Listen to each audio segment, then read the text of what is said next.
This podcast is sponsored by Talkspace. Last year, I went through many different life changes. I needed to take a pause and examine how I was feeling in the inside to better show up for the ones who need me to be my best version of myself. When you're navigating life's changes, Talkspace can help. Talkspace is the #1 rated online therapy, bringing you professional support from licensed therapists and psychiatry providers that you can access anytime, anywhere. Living a busy life, navigating a long-distance relationship, becoming a first-step father, Talkspace made all of those journeys possible. I could speak with my therapist in the office. I could speak with my therapist in the comfort of my home. I was never alone. Talkspace works with most major insurers, and most insured members have a $0 copay. No insurance, no problem. Now get $80 off your first month with promo code SPACE80 when you go to Talkspace.com. Match with a licensed therapist today at Talkspace.com. Save $80 with code SPACE80 at Talkspace.com.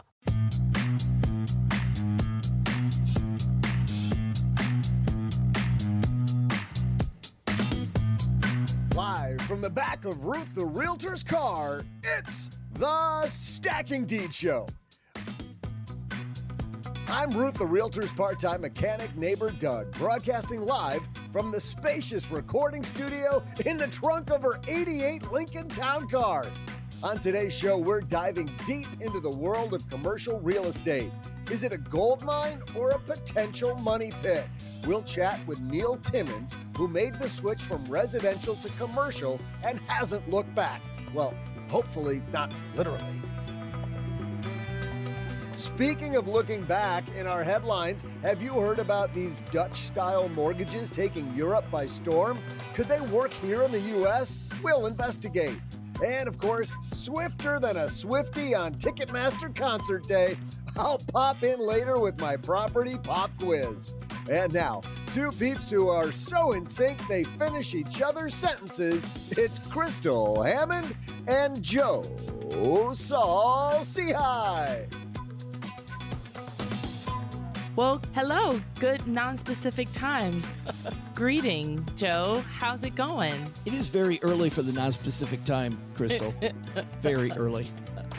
Well, welcome, Deeders. I'm Condo Crystal, and sitting next to me in elbow room, well, no elbow room, lack of elbow room, is my partner, Joe. What, are you saying I needed to shower today? Is that the deal? No personal space land. That's right. You know, it is wild because with all of this stuff going on with the realtor segment, with all the stuff going on with the realtor settlement, Ruth has not been busy at all lately. No, what does that say about Ruth? Did she catfish us? Is she really a realtor? These are questions I actually don't want to know the answer to.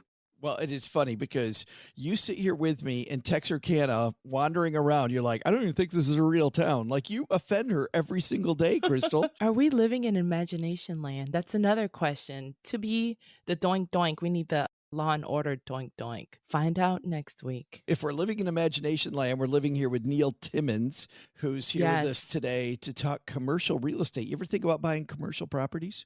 Well, commercials seems, I don't know, for me, even as a beginner, even though I've been in the game since 2005, I still think I'm a beginner. Commercial seems like this out of touch kind of, that's for the big wigs, you know? So it'll be great to pick his brain, even though I hate that phrase, pick your brain, but it'll be great to get his thoughts. Brains. To dig in there. I've got two friends that live down the street from me who are both working commercial real estate together. I will tell you, they both make tons of money, tons and tons and tons of money.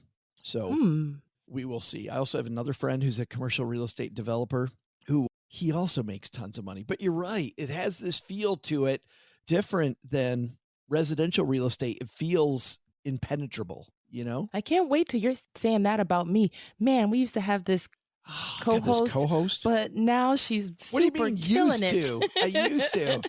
Are you going to make a ton of money, quit, and leave us? Is that the deal? No, of course not. Well, Neil Timmins coming up, but first, a big headline about some new mortgage stuff. So let's get moving. Hello, chaps. And now our Stacking Deeds headlines. Cheerio and pip pip. Our headline comes to us from Chicago's very own WGN 9. Did you watch WGN? My favorite news channel. I think they're top I don't even think. I know they're top in the world. Like, they have the best news crew. Shout out to WGN. All the Chicagoans watch WGN. I was going to say, spoken like a true Chicagoan. They're the Oh, best in yeah. the world. The best They in the are. world. No, just like the pizza. I really mean this.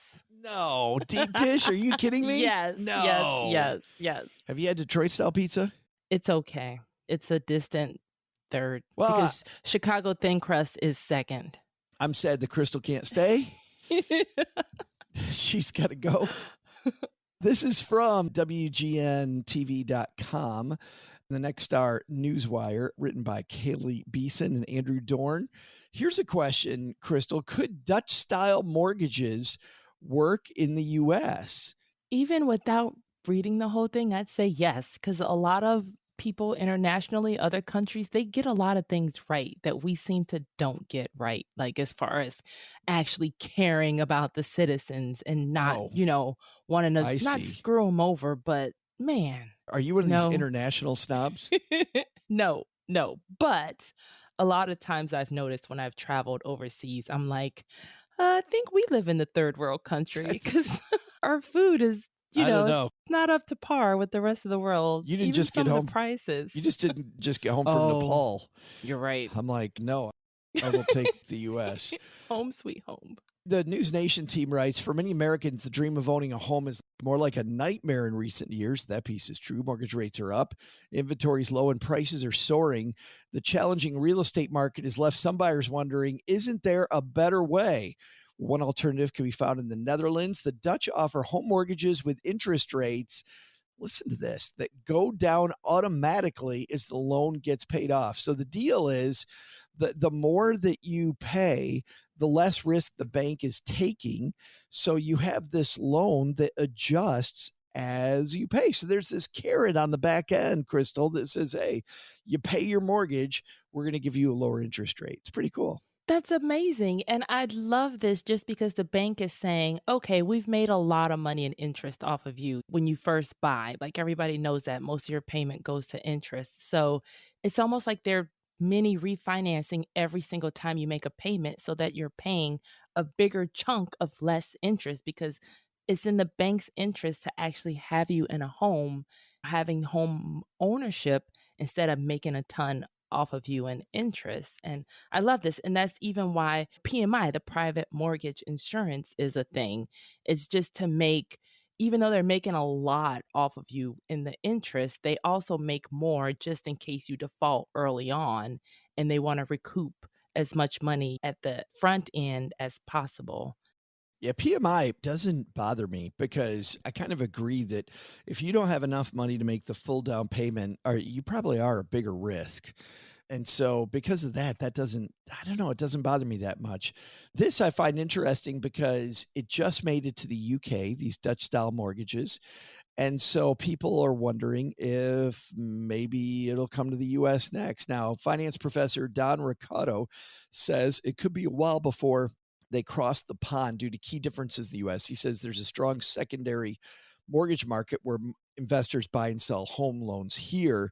And he teaches at the University of San Diego. He says those investors may not be so keen to lower their rates in the future. Obviously, if we buy and sell mortgages after somebody has them, somebody doesn't want one at a super low rate. That's a totally different game. And everybody's noticing, like if you've bought a home, I would even say in the last 15 years, you noticed a lot of times before you even make your first payment, they've already sold your mortgage off. I know that's definitely happened to me. So that is a good point that this would have a harder time because I want to say 99.9% of loans these days are immediately shipped off in the secondary mortgage land. The other difference here is that we are more mobile. We will move far more often, which, by the way, makes it great for our deeders. People are more likely to rent because of the fact that you know that you're probably not staying with this job for a long time. The average person in America has at least 7 different jobs during their career. That's a lot, but I know it. I believe it. I think I have 7 currently. With the side hustles. I know we're squeezing this in before Crystal goes to her other job. Before she then starts working. So she talks about real estate. She owns real estate. She works for our Uncle Sam and more. This is an interesting piece to me, not because of the fact that these loans are going to come around, Crystal, but because of the fact that when you think about the reasons why these loans won't come here, I think you also get a good feeling for, well, those don't really fit my mortgage strategy.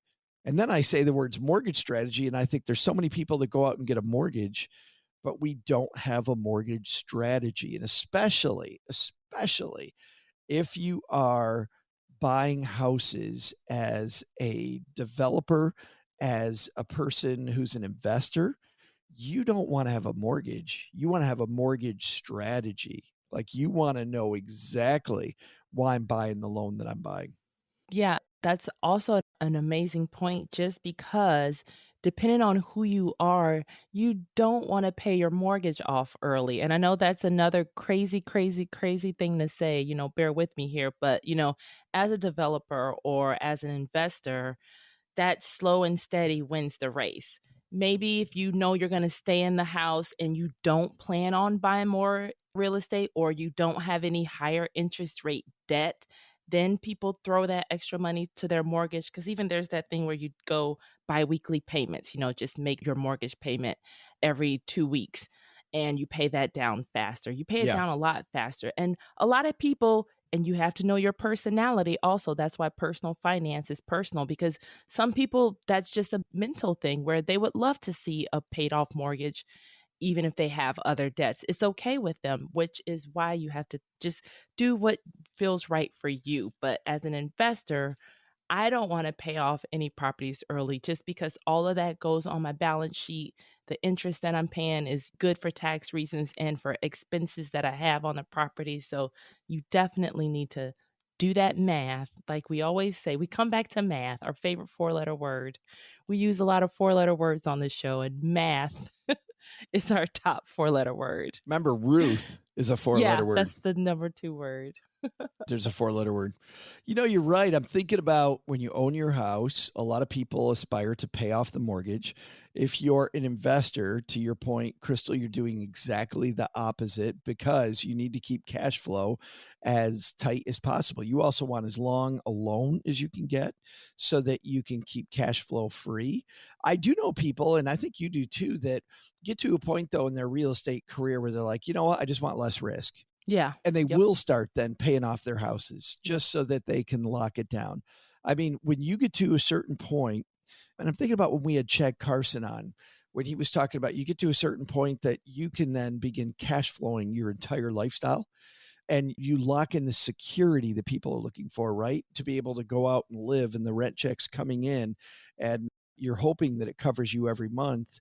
That rent check, if it can sustain you, the risk of a mortgage becomes even bigger then. But early on, especially, take out the longest loan that you can so you can invest more money into the next property so you can get to that freedom spot. Totally, totally agree. And I wish I was thinking about that when I bought this last place, because even when you're thinking about how much to put down, we just talked, last week with Bernice about all these down payment assistance programs also. So you can put down less. Yeah. Yep, exactly. So use that to your advantage also. And we also talked about having that cash on hand in case something happens. I like having cash on hand. We talked about how illiquid real estate is also. So you have to think about that too when you have this extra bonus that comes in or extra chunk of cash. Do you really want to put it into your home? Which, if you do that, but when you run the numbers or when you're thinking about emergencies, just make sure you have a very fully funded emergency fund in cash, something that's not illiquid. I'm glad that you brought up Bernice because it just reminds me of having this good team in your corner, making sure that you've got great people in your corner. I'm going to pivot a little bit because last night, Crystal, as I was telling you before we hit record, in a hurry, hit record, I couldn't sleep last night. So I stayed up. I'm flipping TikTok videos, as you do. You weren't watching the Met Gala? I didn't. No. Oh, Did you love it? Well, the looks. I don't even know what the Met Gala is. I just know that people come on the red carpet. I don't know where they're going or what they're doing. I just know they dress up. Oh, that's funny. See, I'm the opposite. I know exactly what it is. Nope. Huge charity fundraiser. And the woman who is in charge of it, Anna Wintour, is maybe the biggest name in fashion. So, but some of those dresses are crazy. Yeah, beautiful. Yeah. They have it decorated this year. It was Awakening of the Garden, so they were all over the place as usual, though. The work that they do for this gala Beautiful. is crazy.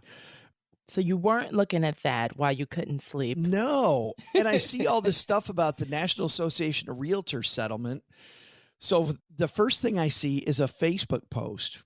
And it's a Facebook post in one of the financial freedom groups. One that especially, it's a huge one, and it always makes my eye roll. In fact, what's funny is that one of the creators of the podcast that this group is around even told me at one time, he said, it will eat your soul reading some of the comments in here. I agree. Yeah. But the comment somebody made was they had signed an agreement as a buyer. They had signed an agreement with a realtor for 3%. So this National Association of Realtor settlement says that the buyer will pay their own part. Something, by the way, buyers have always had to do. It's just been customary that they don't. And the seller will pay their part. So buyers' agents have been taking these paperwork to people saying you need to sign that I'm your agent. That also has happened in the past.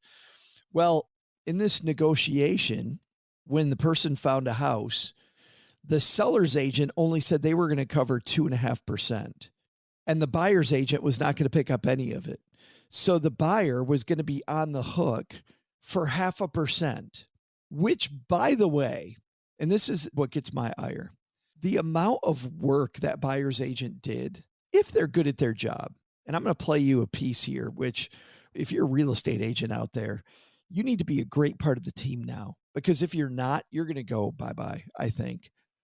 But the buyer's agent, do you know how many people buyer's agents take around before somebody buys? 6. It takes 6 people. And as you know, Crystal, from being in real estate, some of these people you'll drive around not for days. Oh, yeah. No. Or for weeks. Yeah. You'll drive them around for months and they won't buy anything. Nothing. Yep. Just a waste of your time. And so you do that for 5 different people. And then the 6th one buys. And that's on average. Imagine if you're like Dave Liniger, you know, the creator of REMAX, and you start out and you're just horrible and you get unlucky and bad things happen. So this guy is upset because he's got to pay 0.5% to somebody who's doing him a massive service. Are you kidding me? The fee's being paid no matter what. And now this person's like, how do I get out of this? I want to make sure I get out of this.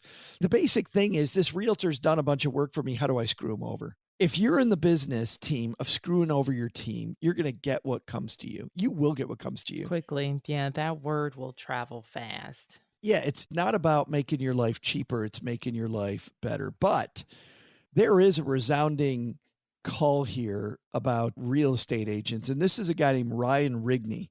And Ryan Rigney has this to say about what's coming for real estate agents who aren't good at their job. Real estate agents are pretty much a worthless aspect of society. They basically do nothing. In some rare cases, they will help make a house more presentable so that you can sell it, but that's a rarity. It might have been a valuable service like before Redfin and Zillow existed, but now that they do, it's like anybody can do it. They don't even know how to read contracts. They're just middlemen, and they're gradually getting eliminated. There will always be a place at the very top for those really high transaction value deals. They need more of like a concierge personal touch, but the future prospects of the industry, I'd say, are pretty bleak. And I think that's incredibly cynical, by the way. I think that's incredibly cynical, and I think he's wrong. But I do think the stockbrokers are gone. Oh, right. Yeah, they've been eliminated for a long time. You know, and now what do you have? You have either you are a financial advisor, and financial advisors are becoming more and more high end every day, right? More high touch as the product hawkers get moved out. I think it's the same for real estate, Crystal. If you're a real estate agent, if you're a real estate professional, and you're not seeing the shot across your bow right now that you need to be damn good at your job, step it up. You need to know how to show houses to people in the right way, how to make them feel more imaginative while you're showing buyers houses. You need to know how to read contracts. If you're a seller's agent, you know how to put a house on the market, help people stage it. You can't be a middleman.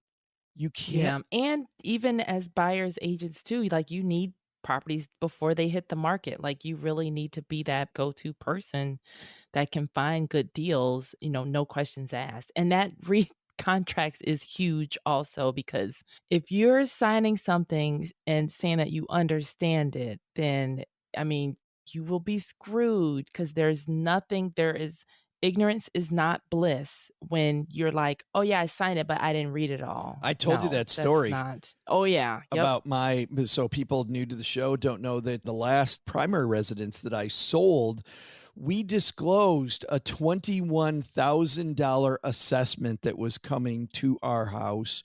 We had a great realtor. And Brian said, he goes, you know what? I said, what are we going to do with this disclosure? He goes, well, the cool thing is it's going to be a negotiating point, right? It's going to be a point where maybe we can split it with them. Maybe we can do something. So he said, just put it in the disclosures. That's legally what you need to do. And it's up to them then to read it. And so then our house, we show it to 6 people. We get 3 offers all over asking price in the first 24 hours. But the one that was the winner, Crystal, I said to Brian, I go, so what'd they say about the assessment? He goes, well, they must have been the bidding war because they said nothing. You know what it really was? The realtor didn't read the paperwork and neither did the person. No. So that's a $21,000 mistake. 6 weeks later, the realtor comes bitching just before the closing. No, you cheated. No, nothing. Wanting to renegotiate everything. Paperwork's already signed. Everything's done.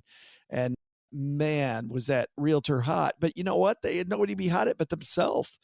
They screwed their client out of 21 grand because they didn't read the stuff. That's a middleman. And those people, I agree with this person, are going to be replaced, especially when I have another one and I won't play it. But, part of this settlement, what's going around is everybody needs to look up what's going on with Zillow and Redfin right now. Zillow is having people sign these 7-day papers, Crystal, that you're on a quote house tour looking at Zillow houses by yourself. And guess what? You had this legal paperwork signed that's part of the settlement that you're on a housing tour looking at houses and you're not paying anybody anything. So the day's coming quickly. Zillow's coming for you, real estate people. You really have to show your value, show your worth, and that's going to come in the sales, like you are in the sales business as a realtor. Buyers or sellers, agents. That's a good one. A place where you really need to know your stuff is commercial real estate. Neil Timmins is a guy who's been doing that for a long, long time. He joins us next. We're going to talk about the forest fire going on in office real estate space, his own personal story. How did he get started in commercial real estate? And how can you get started in commercial real estate? Because it just feels like big barriers to entry. Are there? We're going to find out in a second, but doink, doink. We need that Law and Order doink, doink. Find out after Doug's trivia. Well, I need you to doink, doink on the trunk because Doug's been unbelievably quiet. Very quiet back there. What's up, Doug? What's our pop quiz today?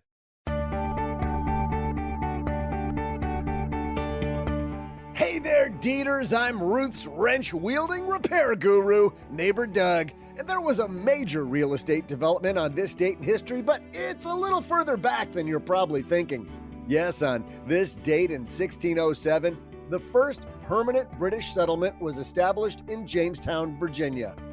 It's weird that it was already named after a British king before they even got there. Oh wait, maybe it was named after James Brown. I mean, it's pretty steamy down there in that part of Virginia. The settlers were all like, it's so hot and steamy here in Jamestown. Sometimes I just got to step back and kiss myself. Probably. Even though Jamestown is credited with being the first permanent settlement, there was another famous settlement just 3 hours away that predated it by 22 years. So today's property pop quiz is, what was the name of that first British settlement from 1585? I'll be back right after I brush up my own James Brown catalog. Ow!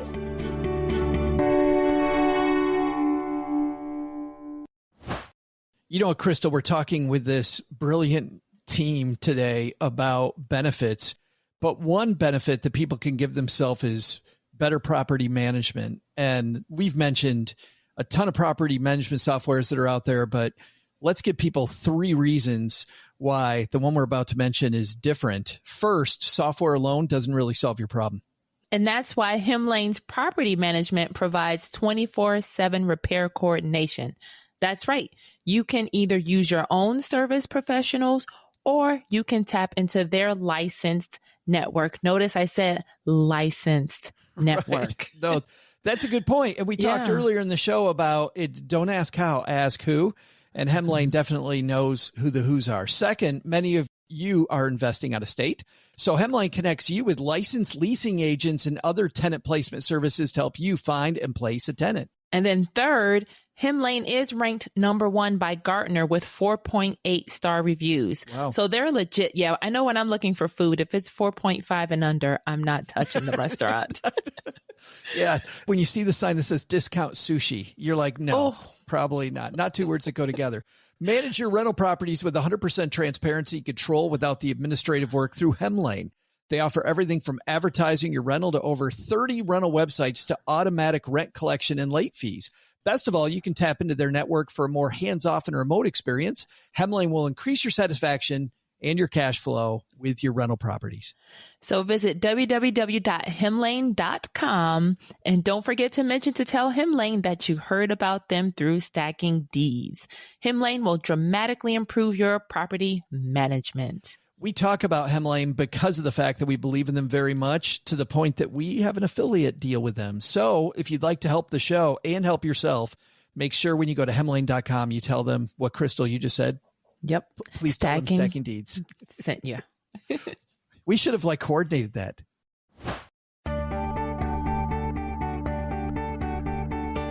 Hey there, Deeders. I'm early American historian and the Prince of Soul, Ruth's mechanic neighbor Doug. Before the break, we were talking about how James Brown was one of the earliest European settlers in North America. I'm sure his brand of peppy soul, coupled with his infectious positive attitude, made everyone want to party in the new neighborhood in 1607. But 22 years before that, another settlement nearby made an attempt to be permanent, but sadly, it failed. In fact, 5 years after they made landfall in 1585, another ship came to visit from England, but found the settlement completely wiped out. Not a soul remained. See what I did there? What? Too soon? It's never too soon for some James Brown. Anyway, today's property pop quiz was, what was the name of that first attempt at settlement in the New World? The answer is the Roanoke Colony in present-day Dare County, North Carolina. Too bad they didn't just hop on Highway 165 and head on up to the party going on up in Jamestown. And now, let's pull this cargo ship over and pick up today's guest, Neil Timmins.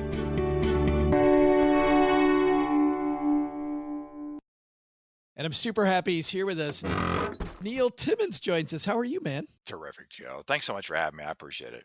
Well, I can't wait to get your take on commercial real estate because we have not addressed that topic at all, Neil. But before we get there, we just did a headline segment that you might have heard Crystal and I talking about, which was about all this NAR stuff going on. You know, we're seeing in these Facebook groups, people going, oh, I got to pay my buyer's agent. Somebody was complaining they had to pay 0.5%.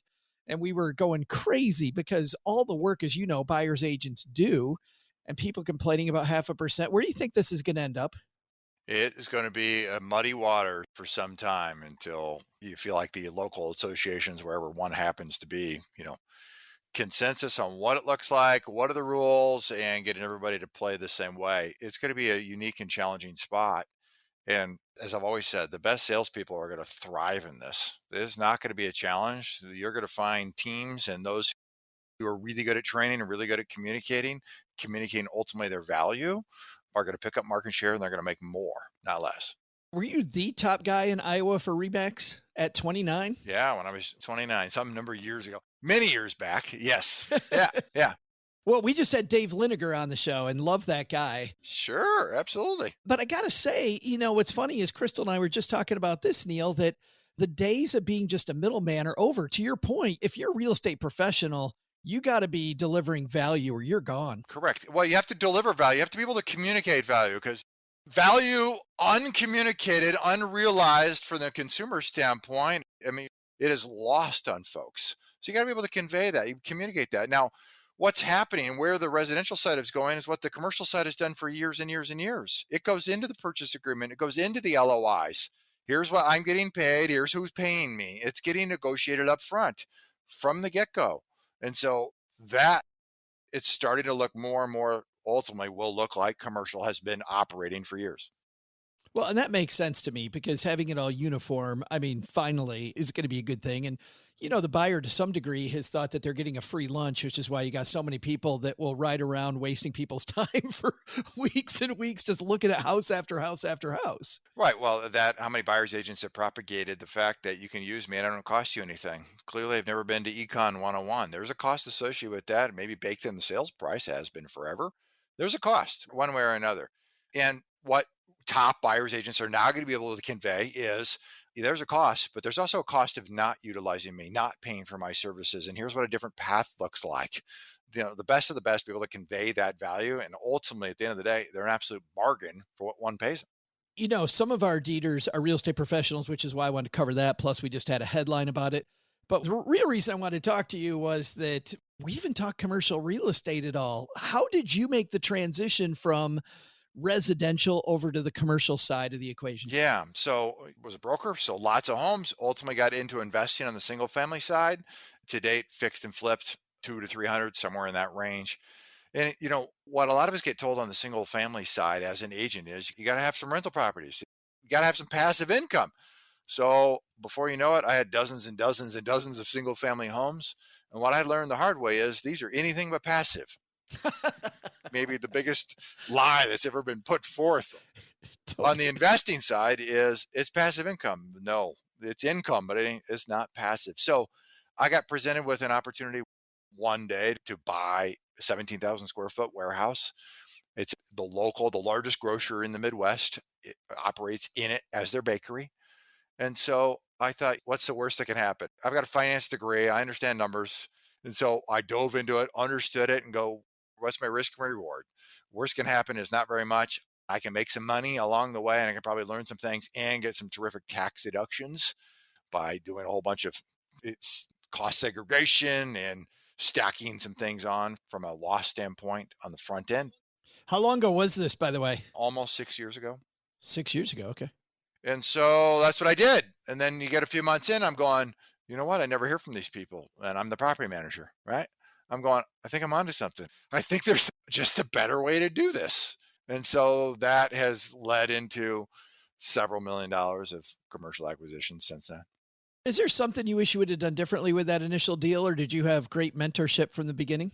Yeah, I had a really good lender from the beginning who was a mentor, still is to this day. I mean, it's a triple net deal. There isn't much to do. Buy it right, put the right financial structure in the place, and just sit and wait. Let time do its thing. Now, our deeders aren't familiar with triple net leases at all. And I think, to your point, this is what truly makes it passive, Neil. But can you explain what a triple net lease is and why that makes you so much more hands off? Yeah, I'm going to go, what's the most extreme is an absolute net. So an absolute net is what McDonald's does, what Walgreens does, for an example, which means if anything ever breaks on the property, whatever it happens to be, they fix it. They're responsible for everything. You do not get a phone call. They handle it all. The next tier down is triple net, which means I'm responsible for a few things, like a roof, like the sewer line, like the exterior structure, and that's it. They become responsible for everything else. They pay the taxes, they pay the insurance. Furnace breaks, they fix it. The electrical system goes out, they fix it. I don't even get a phone call. So it is terrifically, it's about as absolute net's the only thing more passive than what I've got in a triple net deal. Well, and the tenant likes the triple net. My understanding is, Neil, the tenant likes it because they can do whatever they want. They're not held by whatever the landlord's going to do. You give them the power to do it. You love it because you're hands off. Yeah, I don't get phone calls. If they want to do something, they probably have done something. I think I've gotten one call in 6 years. They don't call for anything. So that it may be rearranged. Who knows what they've got in that thing? They don't call and ask me permission to do anything. How do you structure these rental agreements? Is there a tiered lease? Does it accelerate over time? Is it just a flat lease payment that just stays the same for 5-6 years? Yeah, most of the time on our acquisitions, there's a tenant in place and there's a lease in place. So we assume the lease that's taking place, that's assigned to us at closing. And so whatever that is, whatever it's written, that's what we get. And so part of our due diligence process call it for the residential people. That due diligence is just a fancy word for inspection. So we're inspecting, in this case, a lease. You want to understand everything. You want to get an attorney's opinion. You want to know what you're buying, because not only are you buying a building, you're the landlord of that lease. You got to live up to everything that's in there.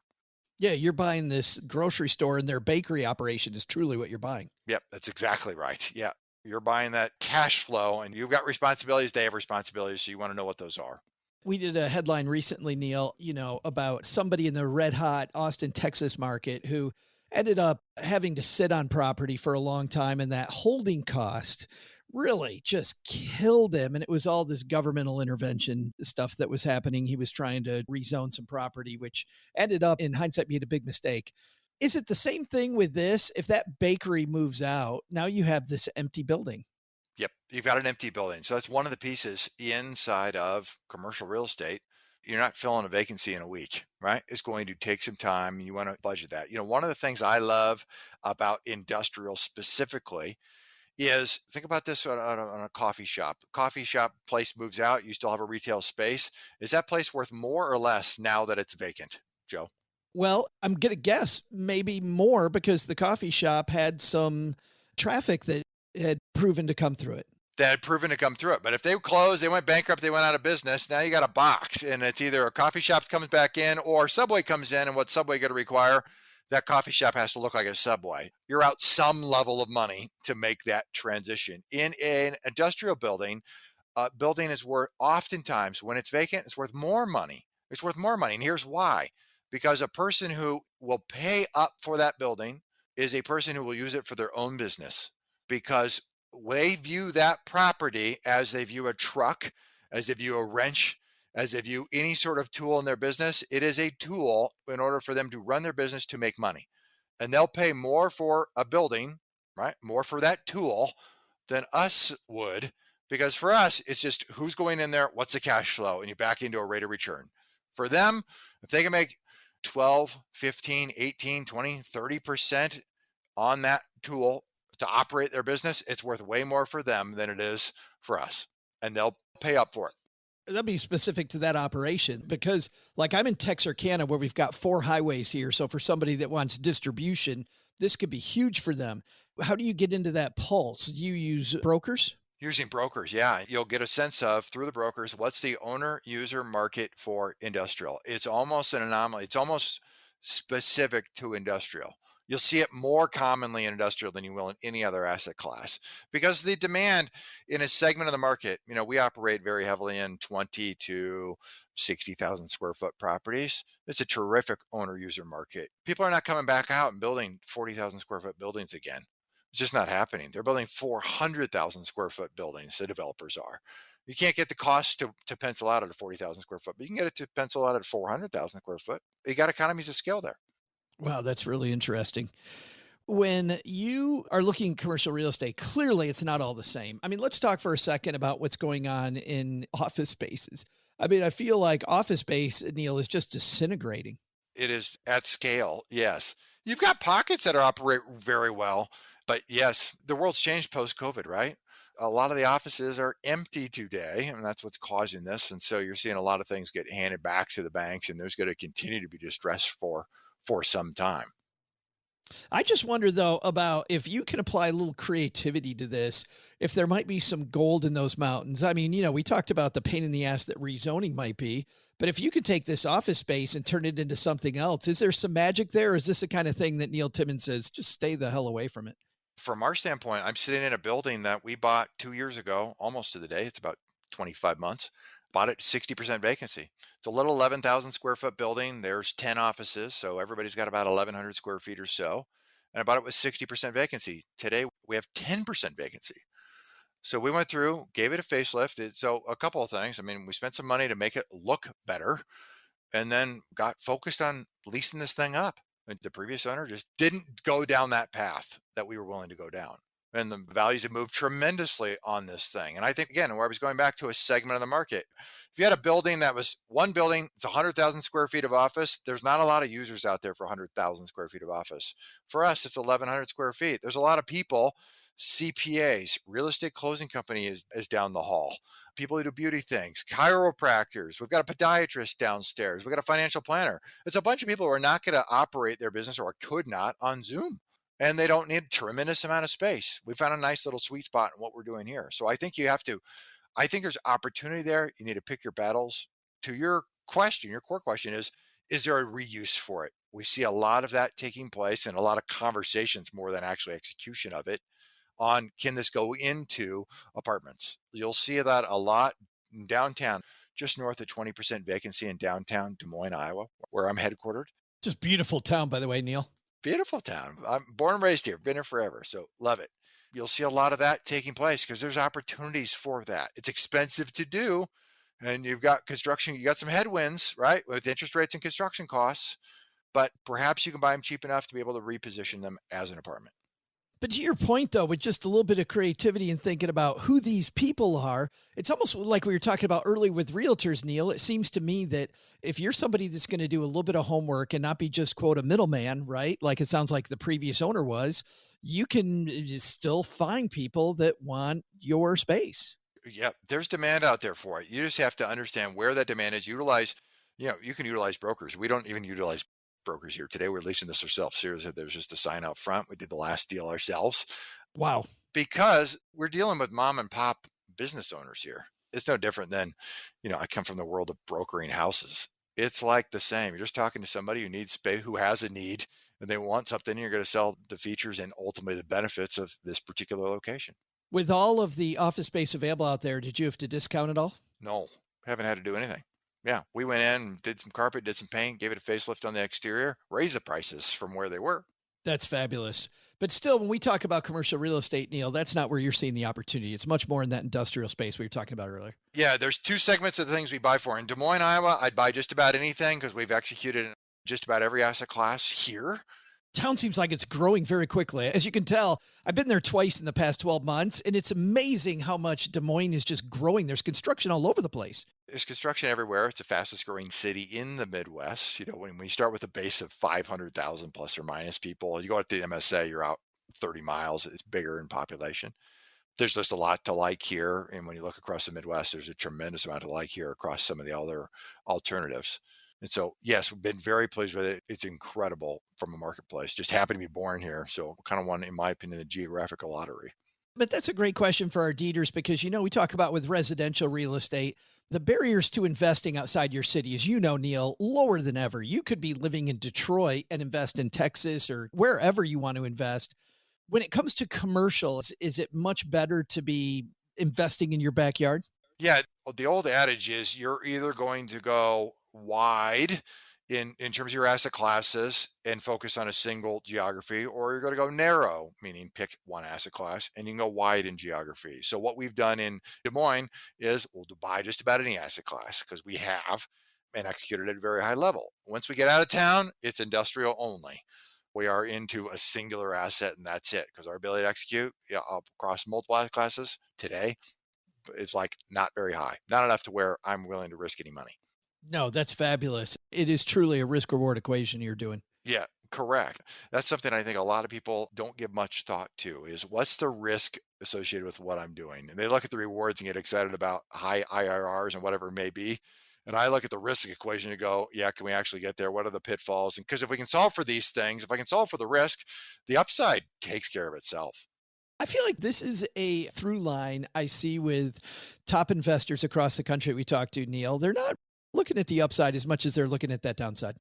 Yeah, there's no doubt about it.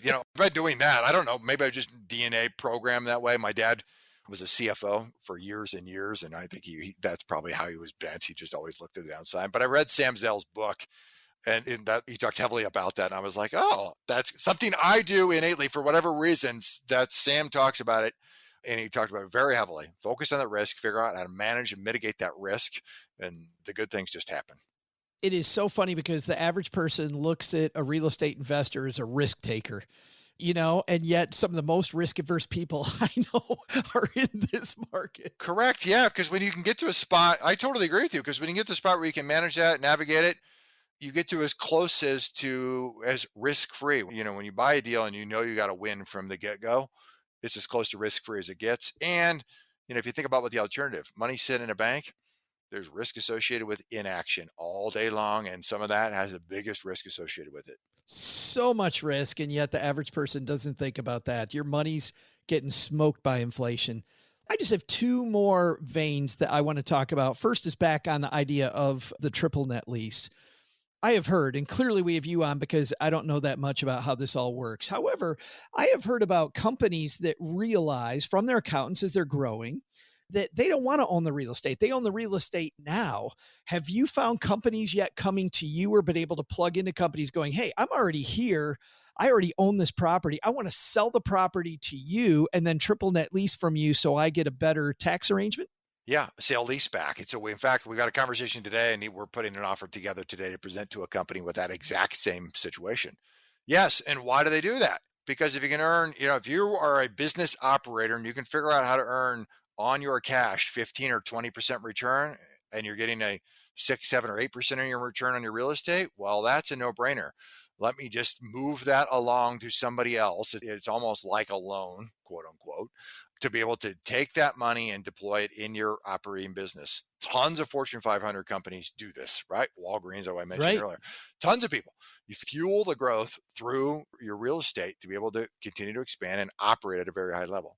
It seems like that's an opportunity for our deeders. I mean, if they get conversant with this, go to these small to medium-sized companies that are in town. These maybe, I grew up in Detroit. So, these tier 3 auto suppliers and go, hey, you ever think about having me own your place and you focus on your operation? Yeah. So where does it come up? We did a deal maybe 18 months ago or so, an office in town, 2,000 square feet.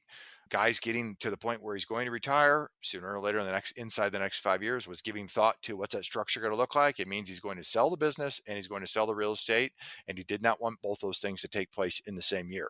So in this scenario, he just decided, great, I'm going to sell the real estate first. I'm going to do a 3-year lease back on the property on a triple net deal. And he was happy as could be. It's fabulous. Yeah, it was wonderful. Ultimately creates that proverbial win-win. It totally is. I mean, for them, they can just focus on the business that they want to focus on, hand all the real estate problems to you. Like, that's a no-brainer. The last thing I want to explore is this. Obviously, we're a podcast that is for people just starting out, getting their feet wet. If somebody wants to get started in commercial real estate, how do they begin? Yeah, that's a great question. I would say you could insert commercial real estate or anything. It is find a mentor. Find somebody you can latch on to. You're going to have to deliver some value to that relationship for them to pour into you, but find a way to add value to somebody, whether it's a broker, whether it's ideally an investor who risks their own dollars to be able to do something. Find a way to add value. There's this guy in Iowa I know who might have some resources. Tell us about you, Neil. Yeah. So born and raised here. I've been in this world 20 years, which is hard to believe. Time flies. I know, doesn't it? I started on the single family side and was there years and years before I got into investing, and then morphed over to the commercial world. So I spend my days underwriting and uncovering commercial deals, trying to find the next deal that gets to pencil. Well, and you help a lot of funding meet opportunities, right? Yeah, no doubt about that. Yes. It's exciting. Yes. We've got, last year we started growing with investors. Before that, every deal I ever did was just myself, my own money. And, my thought is there's opportunities that are coming. Interest rates have moved. So my thesis is that sooner or later, somebody's going to roll off their 3 or 4% commercial mortgage. They're going to roll back on at 7 or 8%, and there's going to be a problem, and there's going to be some more opportunities. And so we wanted a strategic. That's just a time bomb, Neil. I mean, that is coming.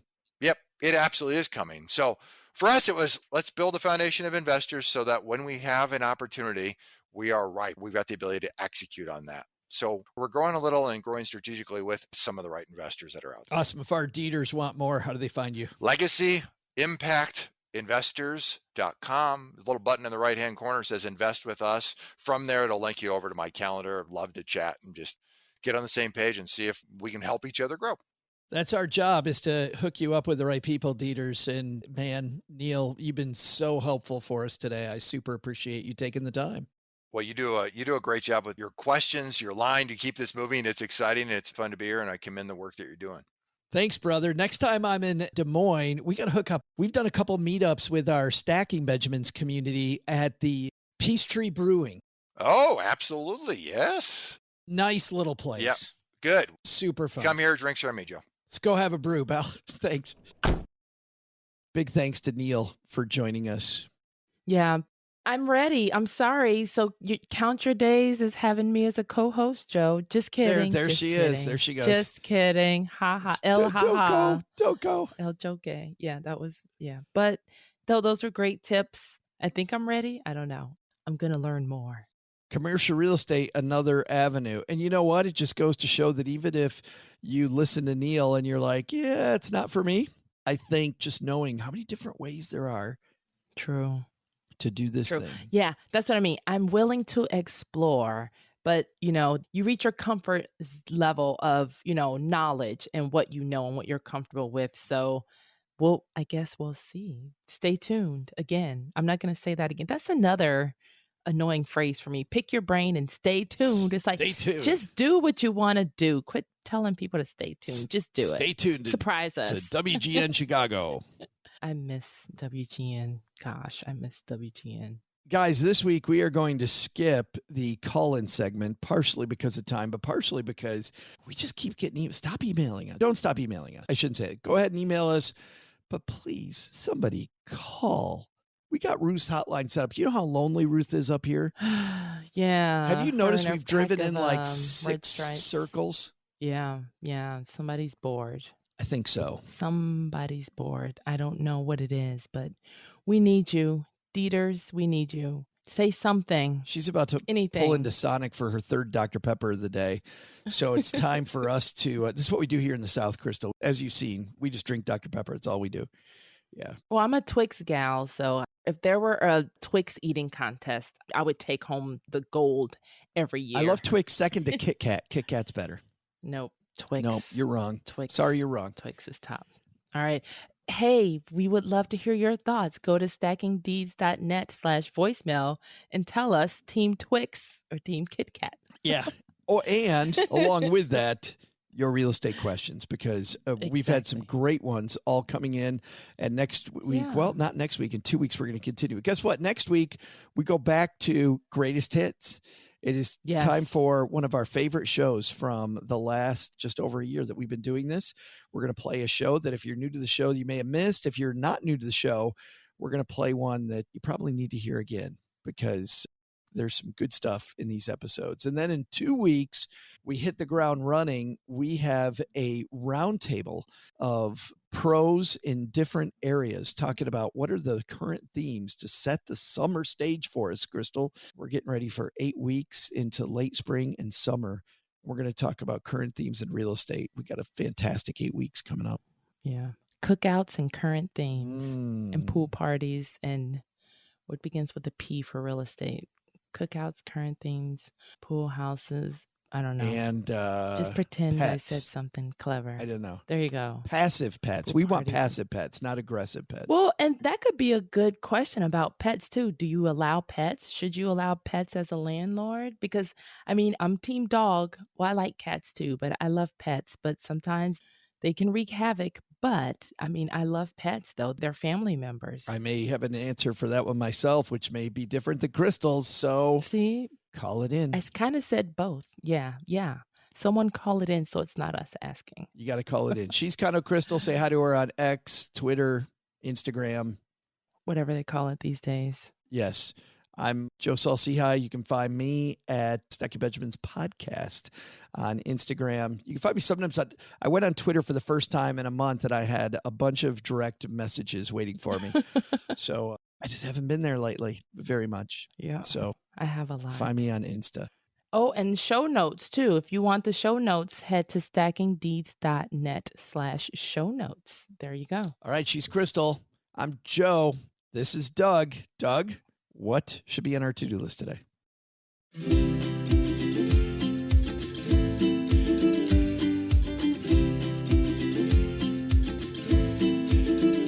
So, what should we do based on what we learned today? First, take some advice from Neil Timmins. Find a mentor. But remember, mentorship is a two-way street, so show potential mentors how you can add value to the relationship, making them more invested in your growth.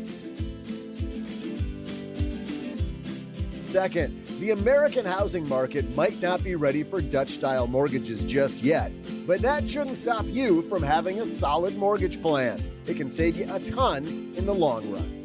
But the big lesson? Maybe I should do some research before doing historical trivia from the trunk of a moving vehicle. I mean, in hindsight, there was one fact there that might not have been true. Highway 165 was probably just a dirt road then, and it probably took more than 3 hours to get up to Jamestown. Then again, I bet the traffic in Norfolk was a little lighter too. And if they avoided rush hour, you never know. Who knows? Thanks to Neil Timmins for joining us today. You can find out more about their work at legacyimpactinvestors.com. We'll also include links in our show notes at stackingdeeds.net.